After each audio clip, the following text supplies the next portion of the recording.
Hello YouTube land, this is Brent Masson coming to you from Lexington, Kentucky, the Bluegrass State. Well, I just got back from a fishing trip down to Dale Hollow where I had the Bigfoot encounter a couple years ago, and I had the most crazy encounter you can possibly think of. I mean, it was unbelievable. I got back Thursday of last week, and this is Monday, and I've been thinking about it because it's just blown my mind. But anyway, a friend of mine bought him a little boat and stuff, and he came by and said, "Do you want to go to Dale Hollow and go fishing and stuff?" And I said, "Yeah, I'll go if you want to go to the place where that I had that encounter, and we'll camp there." And so he agreed to that and said he'd pay for everything. So I was like, "Sure." At first I was like, "Nah, I don't know, man. I can't really afford it or nothing." So, but anyway, he just said yeah. So we're trying to get down there early before dark to set up and everything, and we had some things we need to wrap up before we went, and finally we got headed out and got down there, and it was dark when we got there. Although there was a full moon, I guess Monday and Tuesday it looked full to me. Monday there was cloud cover that was so thick that it was pitch black dark, and I'm talking about so dark you could hardly see anything. And that kind of sucks when you're going to camp and you're place where we camp. I'll try to explain some of that here in a minute. I got some footage of some of the area and things like that, but anyway, it's kind of a series of islands that kind of all interconnect, and I got some footage of some deer swimming from one island over to the next and stuff like that. So just because it's an island doesn't mean, or all these islands are basically just a short little swim.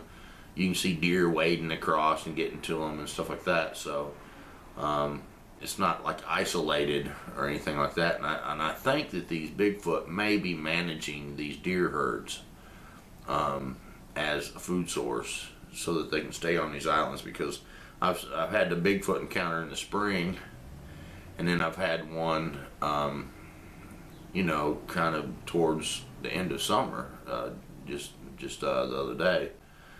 And well, anyway, when we first got there, it was so dark. It was like, oh my gosh, man, I dread trying to get this, camping gear up the rocky, from where the water is. It's kind of uphill through, trying to get across these rocks, the slate and stuff, and you're tripping and falling and uphill. Everything seems to be uphill, so.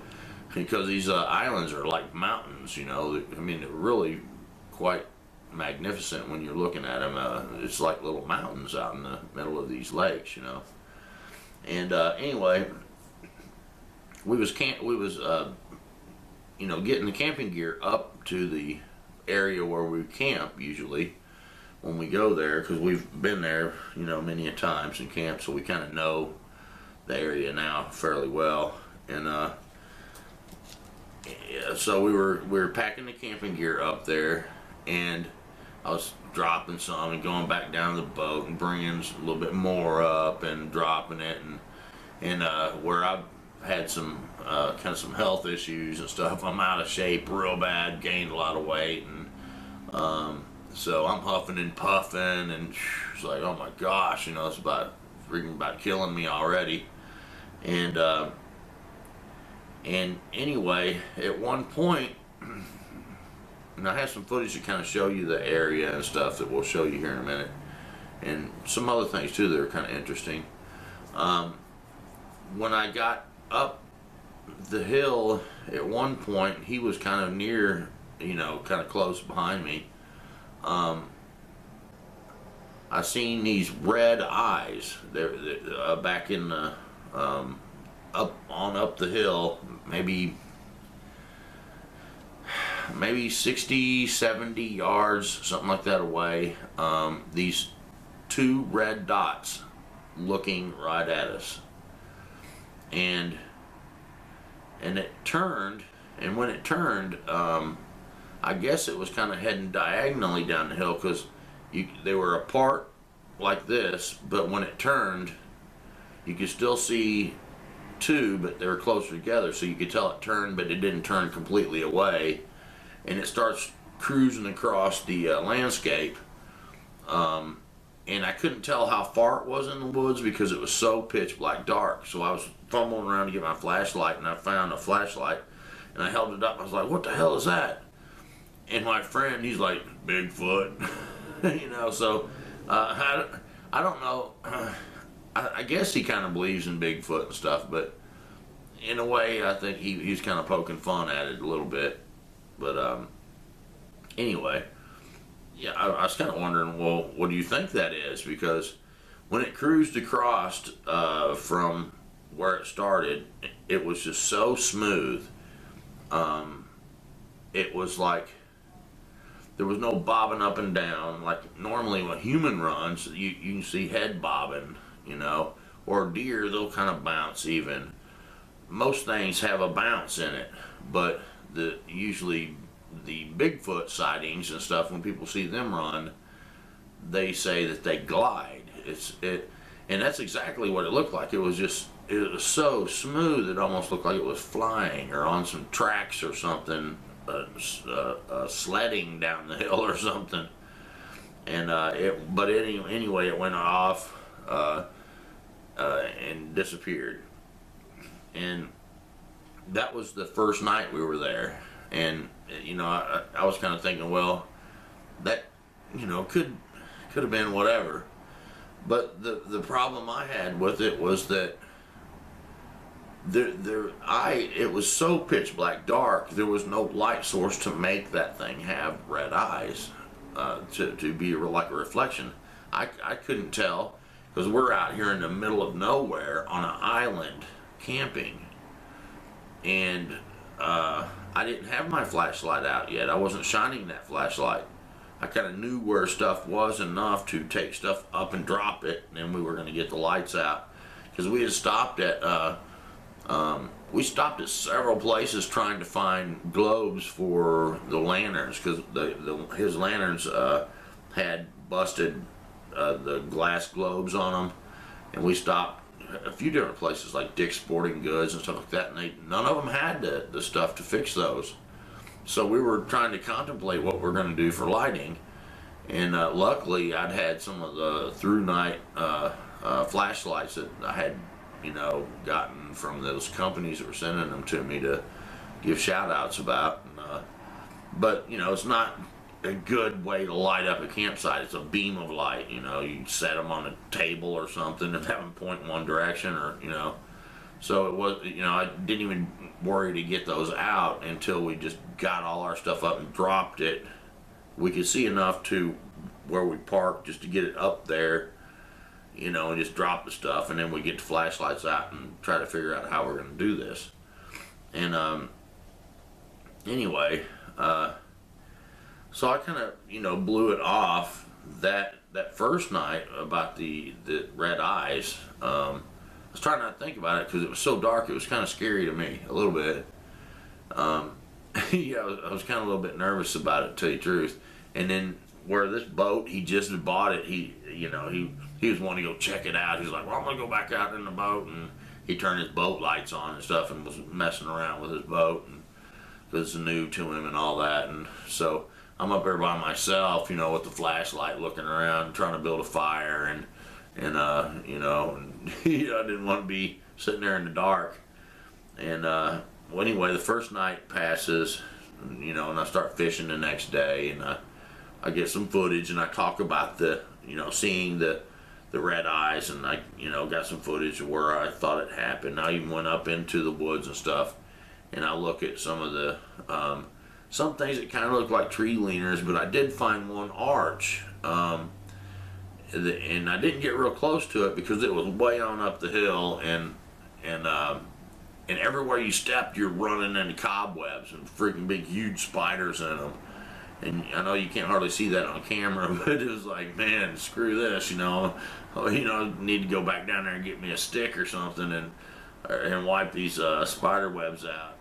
It felt kind of strange, basically.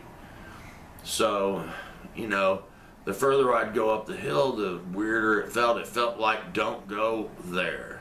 Don't cross. It felt like there's a certain area that I didn't need to cross. And there was these trees that were, I didn't really say it in the clip, but there's these trees that was laid down, and then there's like a bunch of big piled up trees, but I was sitting there looking around trying to see if I could see any kind of stick formations, tree formations, stuff like that. But I ended up noticing later when reviewing the footage a couple different times that there are trees that are laid down in a line all the way up this hill, kind of diagonally a little bit.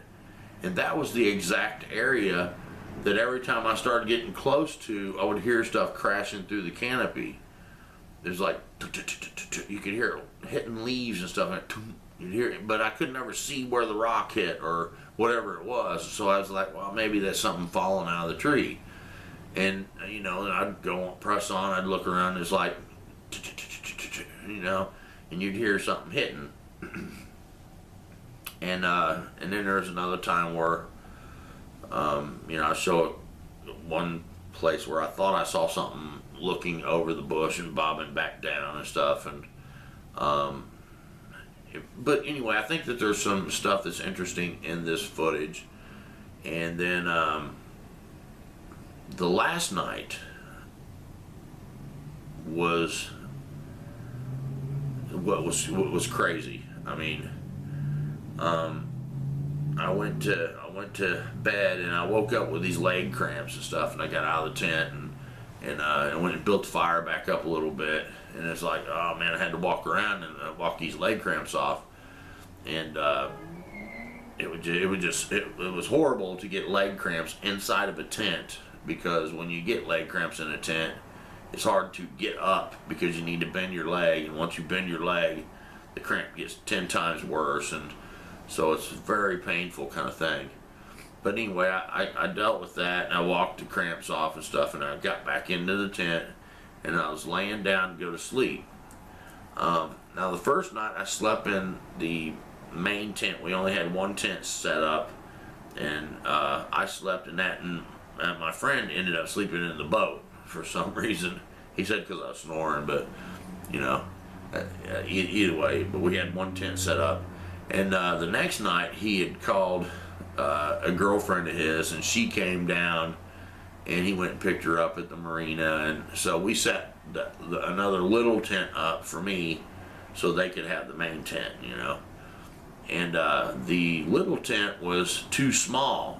I don't know how big the tent was, but I couldn't lay in it, lay flat, because my feet, I was just too tall, so I laid diagonal in it, and my shoulder was bulging one side of the tent out on the front where the door is, and the door basically zips down from the top. It's got like an arched doorway, and the zippers meet at the top. You zip it down, and it flaps open, and you can zip it all the way down, and it just completely flaps all the way to the ground, and you can get out of the tent.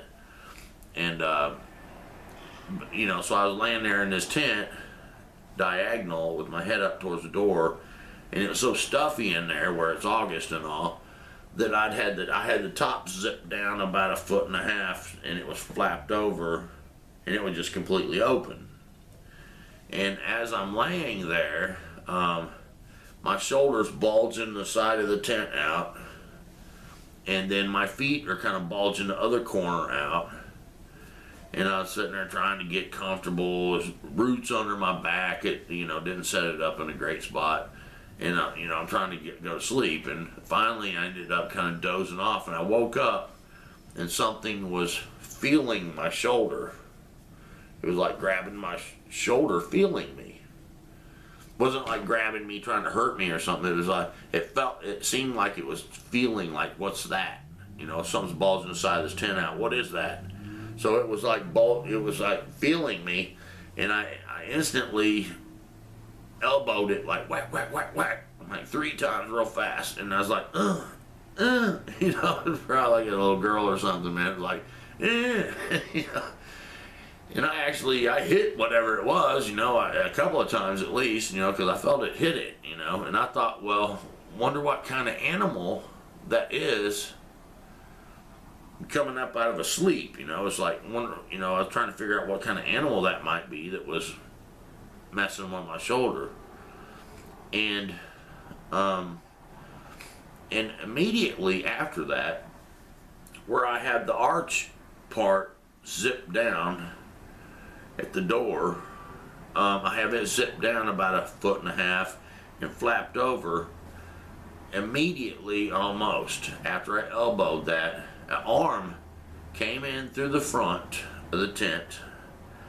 And because the second night, the moon, the cloud cover was gone, and it was a full moon. We watched the moon come up over the mountain that night, and it was so bright, and this little light blue tent was lit up. I mean, when the moonlight hit this tent, it made it kind of bright inside. You could see pretty darn good. And you know, so I elbowed this thing, and immediately, almost, this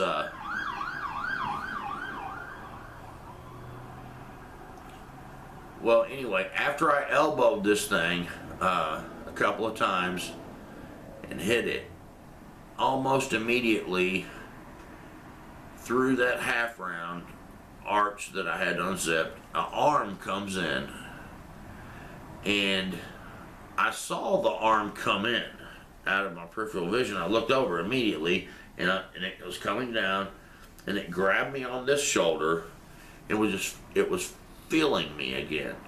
It wasn't like it grabbed me to snatch me out.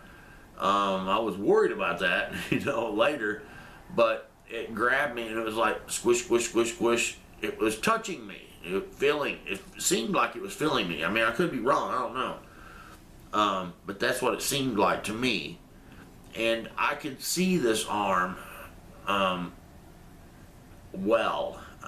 The fur, or the hair on it, was pointed down. It was pointed down towards the hand.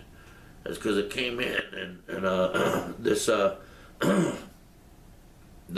hair was pointed downward. I could see clearly the hair was maybe about 1.5 inches, 2 inches long, a brownish tan with it was kind of a tannish with some dark spots, you know, intermixed. So it was kind of combination kind of thing. Some brown with some tan, all intermingled together, and it was a huge forearm. I mean, it was a huge arm, and the fingers they looked black in the lighting that there was. I think they were kind of like a gray, a dark gray. So when it reached his hand in and felt me and it was pulling his hand back out, it's almost as if its fingers were like, it, you know, had like a gorilla type hand in a way, because it was drawing his hand back out, and I elbowed and actually hit the hand. I think I hit the hand twice, because I was like, man, I was super lightning fast on a whack, whack, whack. And I hit it, I elbowed and then hit like that twice as it went out. And I think I hit it like twice, once with the elbow, once with the hand, something like that. I felt like I hit it a couple times. And I didn't see an elbow. And from the height of the tent, you know, when I had that half moon zipped down, and this thing reaches in, for his arm to get down and touch my shoulder, and and then draw back out, for me not to see a bend in the elbow. I mean, this was a very long forearm, you know what I'm saying? And I was frozen in fear. I didn't know what to do. So I sat there for a second, and then I started yelling for my friend. It's like, Mike, Mike, Mike, Mike. And he's like, what? And I could tell that he was down low, you know, in the tent next to me. And I was like, dude, tell me you're outside your tent. He's like, no. You know, and I could tell he wasn't, because, you know, anyway, and I told him, I was like, dude, something just grabbed me, man. It reached in the tent and something, you know, grabbed me. And I explained just what I just explained to you. Didn't know whether to get out of the tent or stay in the tent, because I started thinking about that story where that guy who was camping was grabbed up in a sleeping bag and packed off. I was thinking it could pick that tent, just grab that tent up and throw it over his shoulder and take off with me. So I was scared to stay in the tent, but I was also scared to get out of the tent. So I waited just a little bit, you know, maybe 3, 4, 5 minutes, and I was like, you know, heck with this, I'm getting out of the tent, because I was just starting to get mad. You know, I prayed about it. It was like, Lord, protect me. I'm getting out of this tent. So I got out of the tent and I went and built the fire up big. You know, I had to go gather up firewood, every creek and pop. And I was hearing tree knocks. The whole weekend I was hearing tree knocks. I was hearing whistles. I even heard what I thought was deer in distress. And after I got home, man, I was listening to, even a little while ago, I was listening to distress calls with deer, you know, and I heard some of that, but I heard some like deer dying kind of stuff, you know, and but the whistles were like, I'd hear a, and then I'd hear a, and you know, and I was thinking, well, maybe that could be a bird, because I want to try to get a rational explanation before I go to Bigfoot, you know, always. But with, you know, all the signs and stuff and that kind of stuff happening, it's like, man, you can't just deny it. I heard whistles, I heard tree knocks, I heard a few times I heard stuff that seemed like they were mimicking something else. You know, but I can't prove all that. That's just, you know, the way it is. But there's some of the whistles, some of the tree knocks that were just undeniable. And when I got out of the tent, after the thing had grabbed me, I heard a tree knock. And then I heard a tree knock from up the hill. And that kind of freaked me out a little bit. And basically, oh my gosh, I don't know if I want to camp there anymore, to tell you the truth. You know, I don't know if they're counting coup on me kind of thing, like, you know, the Bigfoot outlaws talk about, because they could have just snagged me, you know. But it's not cool either way, man. It's not okay. It's a dangerous situation, you know. If they decide to take you, they could. And if they can get that close and, you know, and grab a hold of you and, you know, more than once and, you know, and make off and not, because I looked around the tent for footprints and stuff, but the ground's hard and it's just, there's no footprints. And I didn't hear the thing after it grabbed me and he pulled his arm back after I hit his arm. I really didn't even hear it run off, you know. So that was kind of freaky too. So I didn't know where it went. And it's kind of like if you have a spider on you and you flick it, so and then you don't know where the spider's at. Kind of that kind of thing, you know. It's where to go, you know. So anyway, we can look at some of this footage and I'll do a little bit of narrating on it. And man, that was some scary, scary stuff, buddy. I'm telling you what, that arm coming in the tent and to see the arm, see the hair on the arm, to hit the knuckles as he's pulling his hand back out, it grabs a hold of you, you know. Man, it seems like all my encounters, or not all of them, but most of them, ends up with me being touched and grabbed. And kind of not cool with that no more, man. But, you know, anyway, let's look at the footage. Hello YouTube land, this is Brenton Son coming to you from Dale Hollow in Kentucky. Lake Dale Hollow, that is, behind me here. Got a few lines out. We got here last night, me and my friend Mike, and basically it got dark on us, and boy, it was real dark. I'm talking about pitch black. And this is where I had my encounter before, back in here. But we got here last night and it was dark, and I was kind of a little bit spooked, kind of.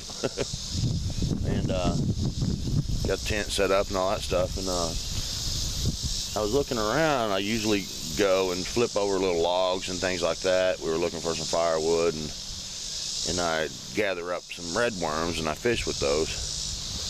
But I had my flashlight out and popped it up there on the woods, man. There was a set of red eyes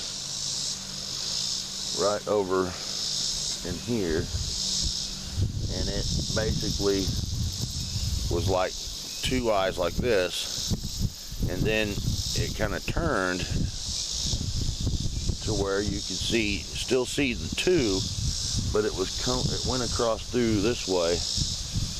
And I flipped the light up there and I was like, dang, what the hell is that? And Mike automatically said Bigfoot, because he knows I do these videos. I don't know if he believed that or not, but it definitely was two eyes. And buddy, it was cruising through those woods, and it was smooth, man. There was no up and down or nothing like that, like a deer or something. You know, they would have a hop. I mean, it was cruising just smooth. And I kind of didn't want to think about it because it was so dark. It was kind of a little bit, kind of had me a little concerned. And then he takes off in the boat, going and messing with his boat and stuff, and left me here by myself. And yeah, it was a little bit kind of spooky.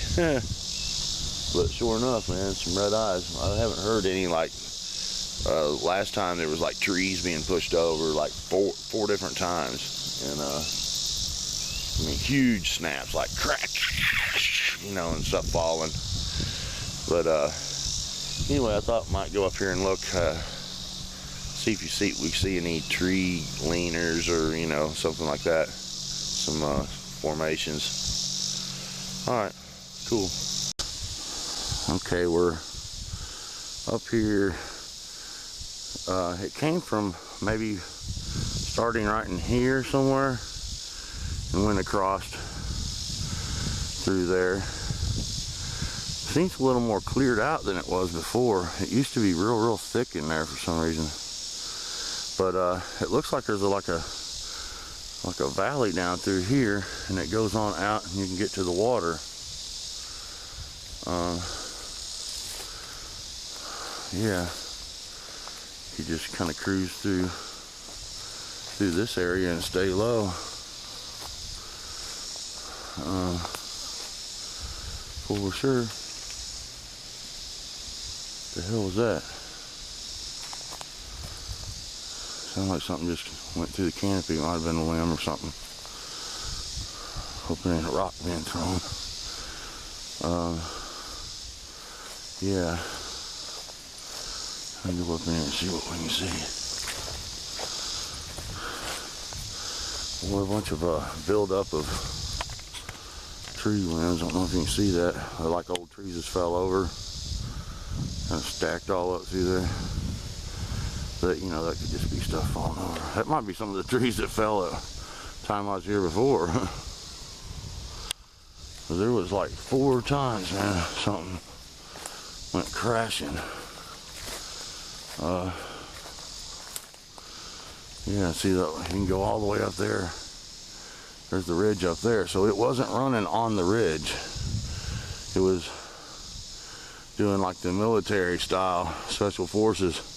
They never silhouette themselves on the ridge up there, you know. They would run on the side of the hill, and that's what it was doing. and it was really, really smooth, I'll tell you that. I really don't see any structures or nothing like that. What a freaking spider web. But really beautiful woods up in here, that's for sure. A lot of down stuff on this ridge. Anyway, I thought I would look at that. I'll look around a little bit more and see if I can find something.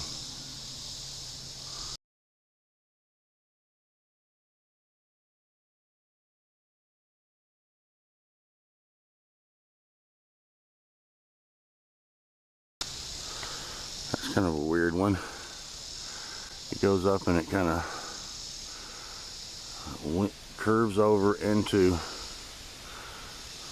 that tree. Maybe nothing, I don't know. But I don't know if you can tell from this angle I'm at. But it bends over into that tree.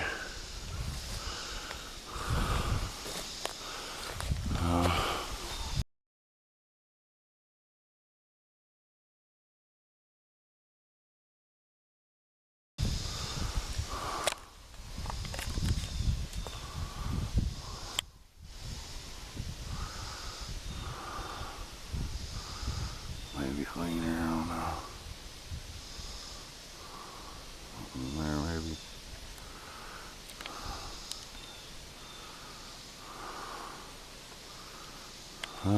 Well, yeah, I think the thing was coming across, because I was down here. There's the camp down there, I don't know if you can see it.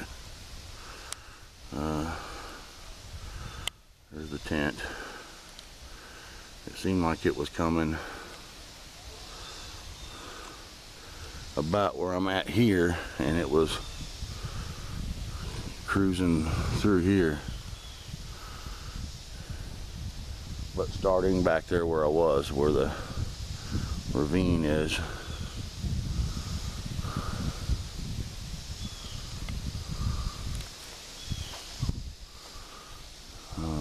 Well,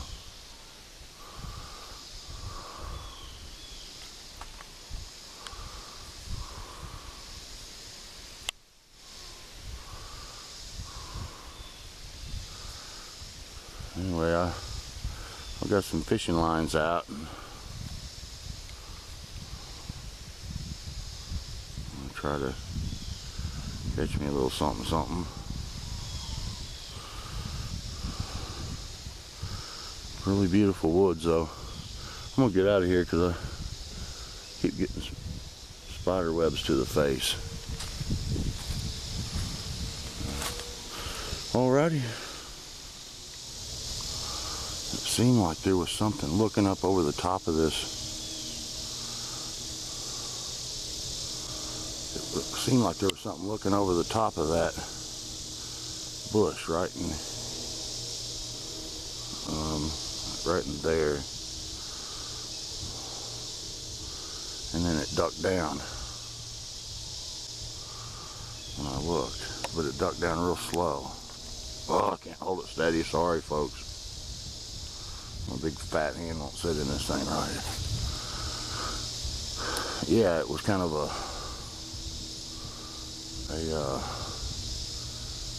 brown, light brown looking something. It was poked up over the top of that bush, and then when I looked over there, I heard something go, you know, some kind of stepped on something or something like that, and it looked like,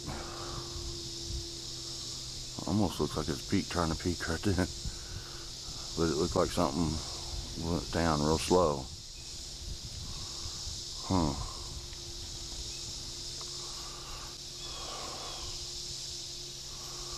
Man, I don't know, it just feels funny in here. It really does. And I know every little sound ain't a Bigfoot or something, but it was like you could hear a couple times something coming through the canopy, and that could just be stuff falling out of the trees. But when you see red eyes and stuff, you start, every little thing seems like something. You know what I mean? There's kind of a wiener looking. Not sure if that's just a natural lean or not, but it's an odd bend, that's for sure.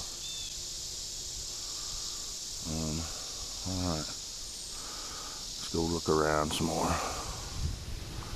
Now there was a art. Where's it at? I can't find it on the camera. Where's it at? Oh, right there it is. Look at that arch. See it? That's arched over into those trees. Wow.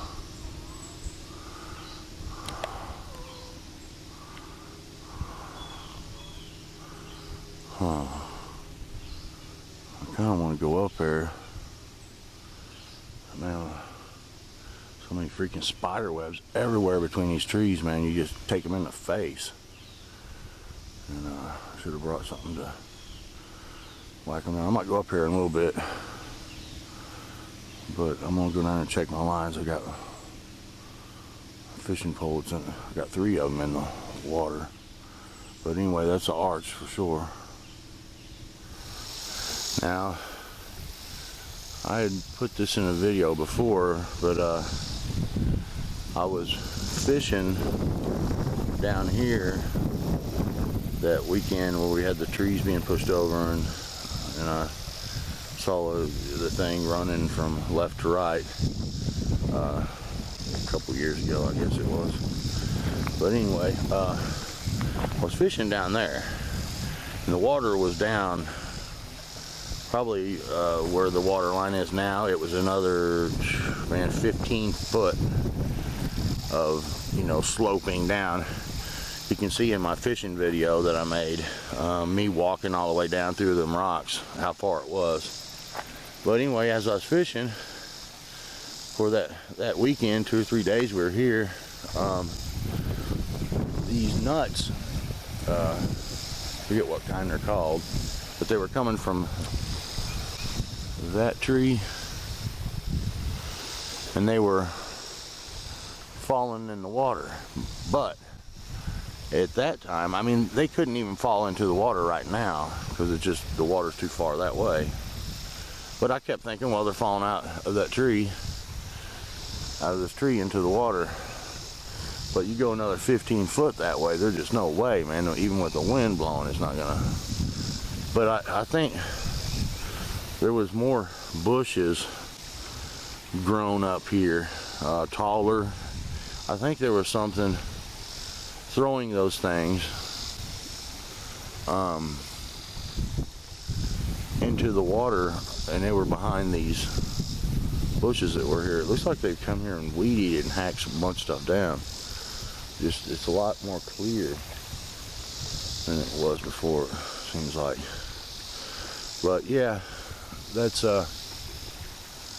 you know, because your mind wants to make a rational decision on what's going on, and you'll make yourself think that the tree's throwing those nuts, you know, 50 feet into the water.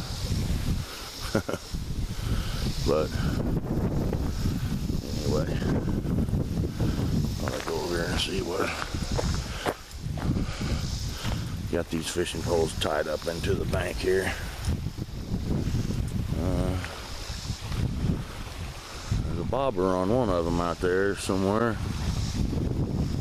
And then this one's just on the bottom with the worm. And then I got another one over here.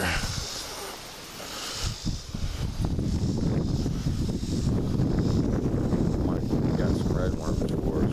Or not red worms, but they're night crawlers, because I couldn't really find any worms. You see that pole loose in the water. Hope I catch a good one, man. Every time I come here, I catch fish. You know, it's a good little mess of fish, but I always catch one good one, one big one.